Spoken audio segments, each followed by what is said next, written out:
Hi friends, welcome to Annams recipes.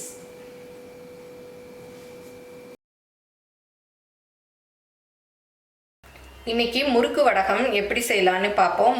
இதை வந்து ஓமப்படி வடகம்னு சொல்லலாம், முறுக்கு வடகம்னு சொல்லலாம். அதே மாவில் வந்து ஸ்டார் அச்சில் போட்டு இந்த மாதிரியும் பிழிஞ்சிருக்கேன். இது பாருங்கள், இதுதான் பொரிச்சது. பாருங்கள் எவ்வளோ நல்லா பொரிஞ்சிருக்கு. ஒரே மாவை வச்சு 2 வடகம் எப்படி செய்யலான்னு பார்ப்போம். இந்த குளியல் பொடியை வந்து எல்லாருமே தேய்ச்சி குளிக்கலாம், சின்ன குழந்தைகளுக்கும் குளிப்பாட்டலாம், நல்ல வாசமாக இருக்கும். நம்ம இதில் வந்து கஸ்தூரி மஞ்சள் போட்டிருக்கிறதுனால ரொம்ப மஞ்சள் வந்து அப்பாது, அப்படியே அழகாக மைல்டு கலராக நல்லா இருக்கும். ஸ்கின்னே பார்க்கறதுக்கு வெட்டி வேறு ஆரஞ்சு தோலெல்லாம் சேர்த்துருக்கிறதுனால நல்ல வாசமாக ஃபுல் டேயும் வேர்வை ஸ்மெல்லாம் உடம்புல அடிக்காது, ரொம்ப நல்லா இருக்கும்.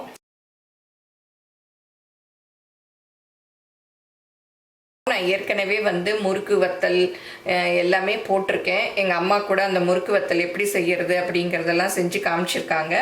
இன்றைக்கி வந்து ஓமப்படி வடம், அதாவது முறுக்கு மாதிரி புளிவோம் இல்லையா, அதுதான் இப்போ செய்ய போகிறோம். இதுக்கு வந்து நான் தனி அரிசி மாவு தான் எடுத்திருக்கேன். நீங்கள் வேணும்னா அரிசி மாவு 1 கிலோவுக்கு 100 கிராம் ஜவ்வரிசி போட்டு அரைச்சி வச்சுட்டு அதில் 1 கப் அளவு எடுத்துக்கலாம். இப்போ என்கிட்ட அந்த மாவு இல்லை, அதனால தனி பச்சரிசி மாவு 1 கப் அளவு எடுத்துக்கிறேன். அதுக்கு 1/4 கப் அளவு ஜவ்வரிசி, இந்த மாவு ஜவ்வரிசி இந்த கப்பில் 1/4 கப் எடுத்திருக்கேன். எடுத்து அதை வந்து நல்லா கழுவிட்டு அது மூழ்கிற அளவு தண்ணி ஊற்றி நைட்டே ஊற வச்சுருக்கேன். பாருங்கள், நல்லா ஊறிடுச்சு மாவு மாதிரி. இதை வந்து மிக்சியில் இப்போ அரைச்சிக்கணும். அப்புறம் வந்து மிளகா வத்தல், பச்சை மிளகா பேஸ்ட்டு 1 டீஸ்பூன் அளவு எடுத்திருக்கேன். நீங்கள் 3 மிளகா வந்து போட்டு அரைச்சி வடிகட்டி எடுத்துக்கோங்க. ஏன்னா நம்ம புளி அரைச்ச சில சமயம் வந்து அந்த முறுக்கு அச்சில் வந்து அடைப்பட்டுக்கும், அதனால நைஸாக அரைச்சிக்கோங்க, இல்லாட்டி வடிகட்டிக்கோங்க. அப்புறம் 1/4 டீஸ்பூன் பெருங்காயம், அப்புறம் 1 டீஸ்பூன் கல்லுப்பு, அப்புறம் ஒரு குட்டி எலுமிச்சம்பழம், அதுலேருந்து ஜூஸ் எடுத்து இதில் ஊற்றிக்கணும். இப்போ மிக்சியில் வந்து ஜவ்வரிசி போட்டுக்கலாம். கொஞ்சம் அதை அரைப்படுற அளவுக்கு தண்ணி ஊற்றிக்கலாம்.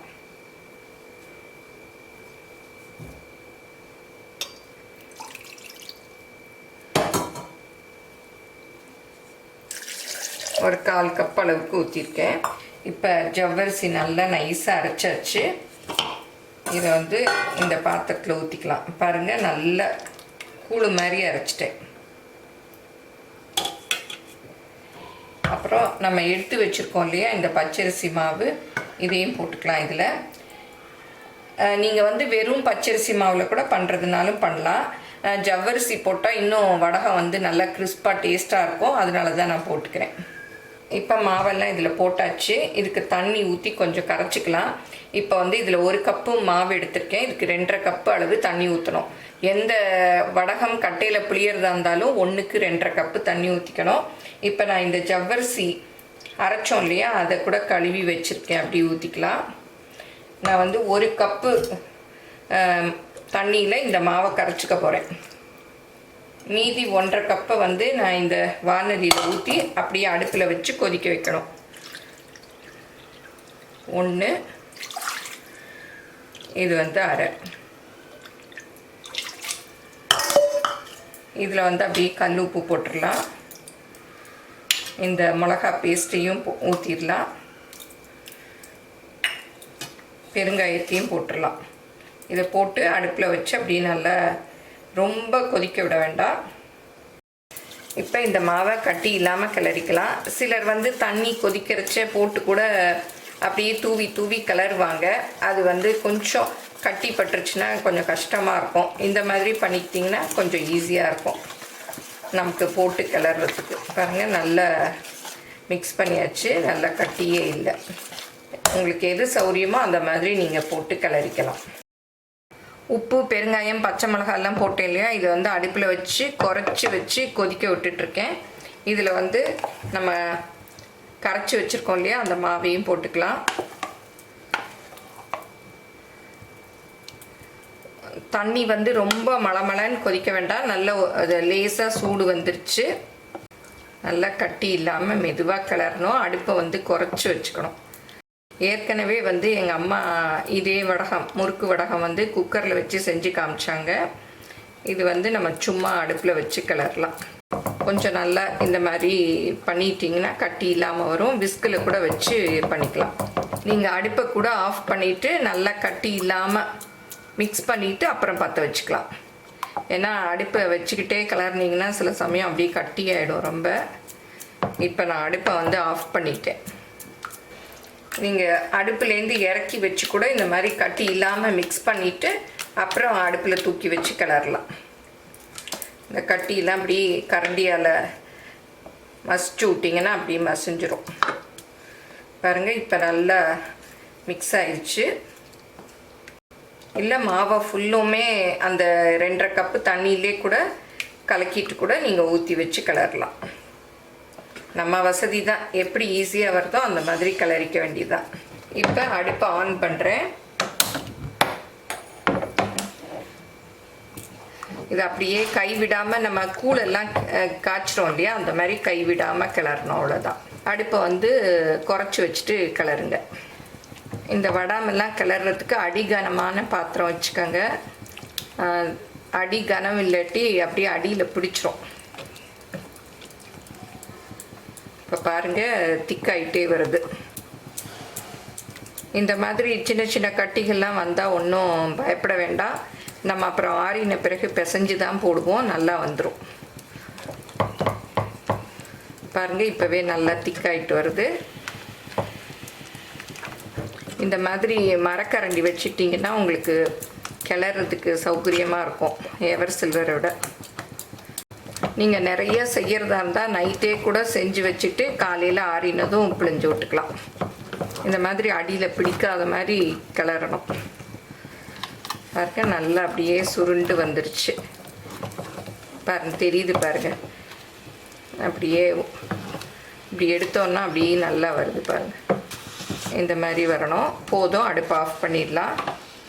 ஃபஸ்ட்டு பாருங்கள், கட்டிலாம் இருக்க மாதிரி இருந்தது. இப்போ பாருங்கள், நல்லா அப்படியே நல்ல மாவு மாதிரி இருக்குது, ஒரு கட்டி கூட இல்லை.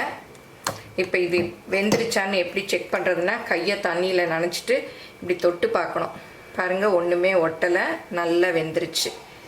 இதை அப்படியே மூடி வச்சிடுறேன். ஒரு 10 நிமிஷம் ஆறட்டும், அப்புறம் நம்ம வந்து வடாம் பிழிலாம்.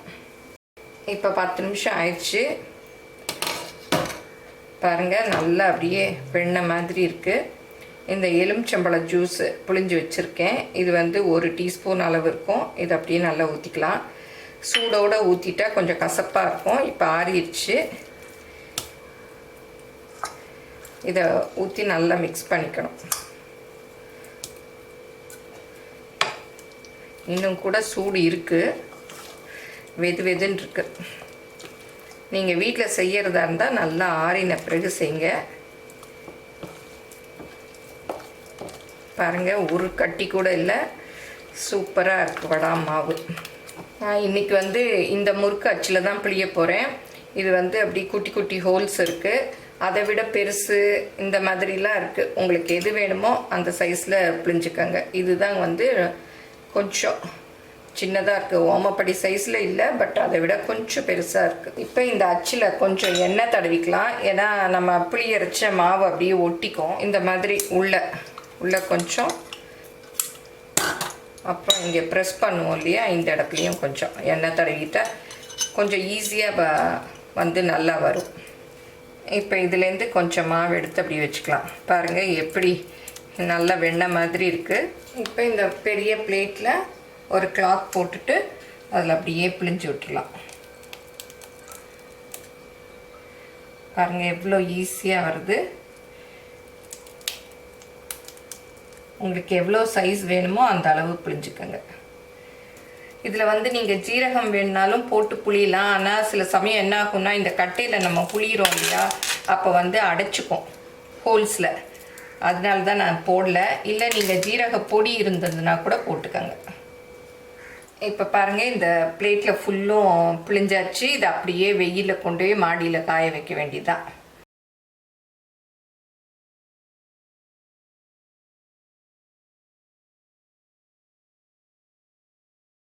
இப்போ கொஞ்சமாகவே இந்த மாதிரி அச்சில் வச்சு பிழிய போகிறேன், இந்த ஸ்டார் அச்சில். இப்போ இதை இதில் அப்படியே பிழிஞ்சு விட போகிறேன். பாருங்கள், இது கொஞ்சம் மெதுவாக புளியணும், இல்லாட்டி அப்படியே சுருட்டிட்டு வந்துடும்.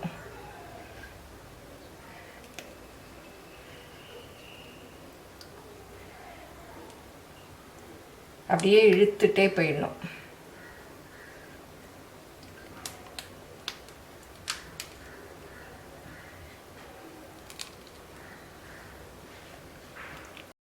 பாருங்கள், இந்த ஸ்டார் அச்சுலேயும் பிழிஞ்சு விட்டாச்சு எல்லாத்தையும்.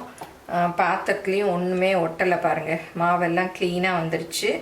அதுக்கு தான் வந்து அடுப்பை வந்து குறைச்சி வச்சு கிளறணும், இல்லாட்டி அடியில் வந்து நிறையா பிடிச்சிரும். திக்கான பாத்திரமாக எடுத்துக்கணும். இப்போ இதையும் கொண்டே மாடியில் வச்சு காய வைக்கணும். பாருங்கள், முறுக்கு வடகம்லாம் நல்லா காஞ்சிருச்சு. இப்போ வந்து இந்த துணியை அப்படியே திருப்பி போட்டுட்டு லைட்டாக தண்ணி தெளிச்சுட்டு எடுத்துடலாம். இங்கே பாருங்கள், சூப்பராக எடுக்க வருது.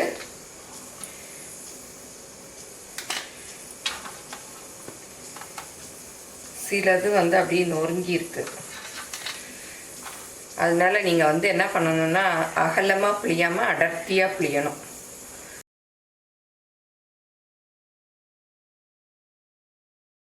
இதெல்லாம் நல்லாவே காஞ்சிருச்சு. நம்ம இப்போ வந்து தண்ணி தொட்டு எடுத்ததுனால இதை இன்னும் ஒரு நாள் காய வச்சுக்கணும். எப்போவுமே வடகம் எல்லாமே ஒரு 3 நாள் காய வைக்கணும் வெயிலில் நல்லா. அது உங்கள் ஊரில் எப்படி வெயில் இருக்கோ அதை பார்த்து வச்சுக்கணும். காயிலனா 4 நாள் கூட காய வைக்கலாம். இப்போ இந்த வத்தலெல்லாம் உங்களுக்கு எவ்வளோ சைஸ் வேணுமோ அந்த சைஸில் ஒடிச்சு காய வச்சிட்டிங்கன்னா பொரிக்கிறதுக்கு ஈஸியாக இருக்கும். இப்போ 2 வத்தலையும் துணியிலேருந்து எடுத்தாச்சு. இதை திரும்பவும் மாடியில் கொண்டே காய வச்சிடணும். இப்போ முறுக்கு வடகம்லாம் நல்லா காஞ்சிருச்சு பாருங்கள், சூப்பராக. இது லேசாக இருக்கிறதுனால சீக்கிரமே காஞ்சிரும்.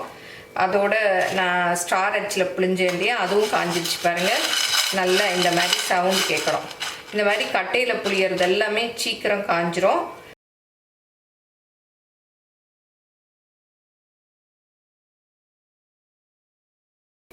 இப்போ இந்த முறுக்கு வடம் புளியரிச்சு ஒரு டிப்ஸு நோட் பண்ணிக்கணும்.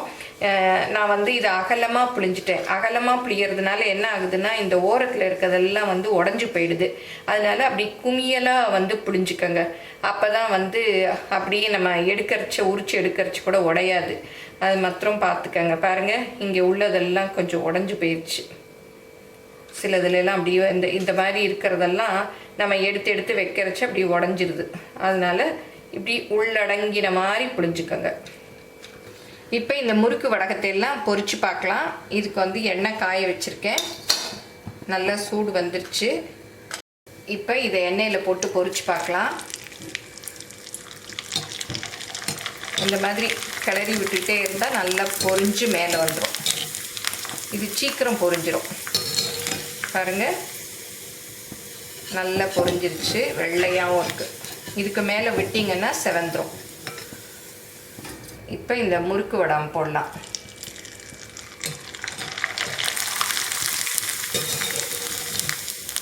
பாருங்கள், எவ்வளோ பெருசாக பொரிஞ்சிருச்சு.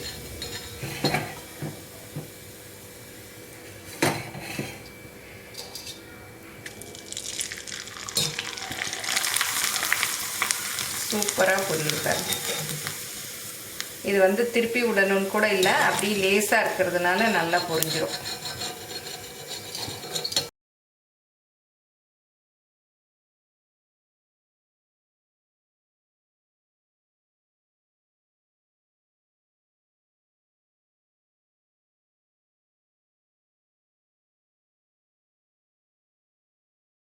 இப்போ முறுக்கு வடகத்திலே நொறுங்கினதெல்லாம் அள்ளி வச்சுருக்கேன், போடுறேன் பாருங்கள். சூப்பராக பொரிஞ்சிருச்சு.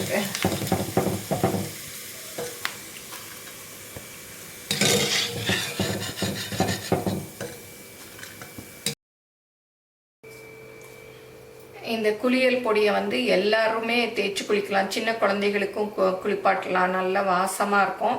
நம்ம இதில் வந்து கஸ்தூரி மஞ்சள் போட்டிருக்கிறதுனால ரொம்ப மஞ்சள் வந்து அப்பாது. அப்படியே அழகாக மைல்டு கலராக நல்லா இருக்கும். ஸ்கின்னே பார்க்கறதுக்கு.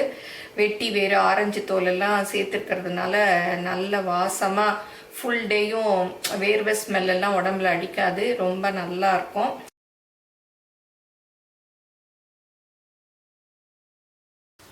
ஒரே மாவை வச்சு ஓமப்படி வடகமோ முறுக்கு வடகமோ செஞ்சிட்டோம். பாருங்கள் எவ்வளோ சூப்பராக பொரிஞ்சிருக்கு. ஒன்று நொறுக்கி கூட காமிக்கிறேன் பாருங்கள். அப்படியே எடுக்கிறச்சே நொறுங்குது பாருங்கள். அப்படியே நல்லா அப்படியே சாஃப்டாக நொறுங்குது.